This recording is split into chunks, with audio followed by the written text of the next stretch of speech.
Bonjour, nous sommes en Espagne, près de Marbella pour un nouvel essai. Donc voici 5 choses à savoir pour briller en société à propos de cette nouvelle Triumph Bonneville Black Bobber. Premier point, un petit peu d'histoire. Alors le Bobber, figurez-vous que ça remonte à la fin de la Deuxième Guerre mondiale. Les GI reviennent aux États-Unis et puis ils s'embêtent un peu, ils cherchent un petit peu d'adrénaline. Alors ce qu'ils font, c'est qu'ils prennent leur moto et puis ils essayent de la rendre la plus performante possible, en fait en retirant tout ce qui n'est pas nécessaire. Donc on retire les garde-boue, on met un petit réservoir d'essence, un petit guidon. Et puis à l'époque, il y avait encore beaucoup de cadres rigides. Donc on a cette arrière qu'on appelle hardtail. Ça commençait sur des Harley Davidson. Et c'est ainsi qu'est née la mode des bobbers. C'était aussi un pied de nez en fait à la société de consommation que voulaient exprimer les GI.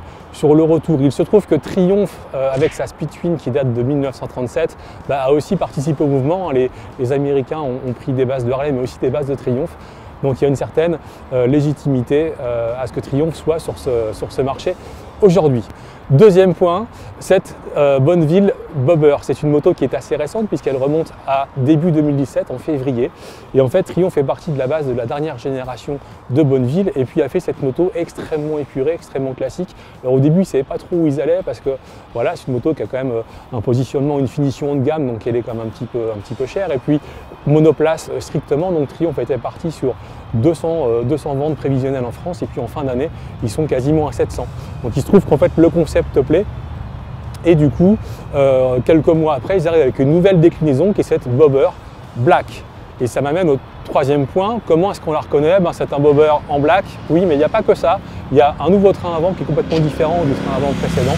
Et puis il y a plus d'équipement, plus d'électronique, une moto un petit peu plus valorisante et qualitative encore que la Bobber normale. Alors comment est-ce qu'on la reconnaît? Évidemment, elle est entièrement noire. Je vous invite à la regarder en détail. Le niveau de finition est extrêmement impressionnant, que ce soit les faux carburateurs en fait, qui masquent le système d'injection, que ce soit le cache latéral qui recouvre la batterie qui est bien soigné comme dans le temps, que ce soit les deux boîtes à air différentes qui sont bien intégrées ici et là.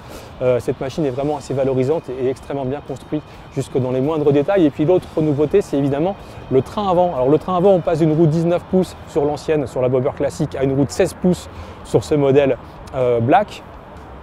Le pneu avant est plus large, avant c'était du 100 mm, on passe à du 130.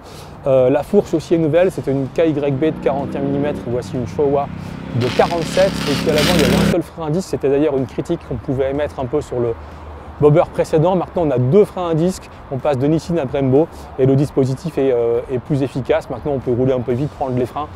C'est une moto qui fait quand même pas loin de 240 kg et qui malgré tout freine avec une belle application et une belle constance. Quatrième point, le moteur, là ça ne change pas, c'est la version HT pour High Torque du 1200 qui équipe les Bonneville et Truxton. Donc on a 77 chevaux à 6100 tours, 10,6 mètres-kg de couple, un peu plus de 4000 tours. C'est un moteur qui est vraiment bien rempli. On se rend compte que quel que soit le régime sur lequel on est, on ouvre les gaz, on a un bon sentiment de se faire tracter avec force dès les plus bas régimes.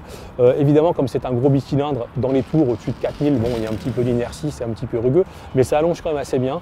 Sachez que la deuxième, si on veut rouler un peu sport, elle monte à 120, la troisième à 150, puis après ça devient vraiment interdit. Donc il y a moyen d'avoir des belles accélérations et des belles reprises. Et ce moteur est parfaitement en phase avec l'esprit de la moto. On peut rouler cool sur un filet de gaz, accélérer un peu plus franchement, et c'est vraiment très agréable. Cinquième point, toute l'électronique. Alors si on considère que sur le segment des bobbers, il y a une Harley 48 et puis une Indian Scoot Bobber, là on est vraiment sur un niveau au-dessus parce que deux cartographies moteur avec un mode pluie qui réduit la distribution de la puissance, un contrôle de traction. Ça c'est nouveau sur la Black Bobber, il y a un régulateur de vitesse qui n'est pas sur la version standard de la Bobber. Et puis autre nouveauté, des feux à LED à l'avant pour un look assez impressionnant et assez bien marqué quand on la voit arriver comme ça, elle est basse, elle est trapue, elle est ramassée et avec ces petits LED, ça donne une vraie posture. Et puis on a aussi donc un ordinateur de bord très complet ici qui permet de faire défiler un maximum d'informations. Et puis plein d'options dont les poignées chauffantes. Et puis après c'est de l'habillage, donc selle, guidon bracelet, guidon hip-hanger, bagagerie, accessoires divers, il y a de quoi la personnaliser. Voici donc venu le moment de la question qui tue et je lève évidemment le doigt interrogateur. Comment cette machine se situe-t-elle dans le petit créneau des bobbers d'usine, Harley 48, Indian Scoot Bobber et cette Bonneville Black Bobber? Et bien pour le savoir, je vous incite à lire l'essai complet sur le repère des motards.com.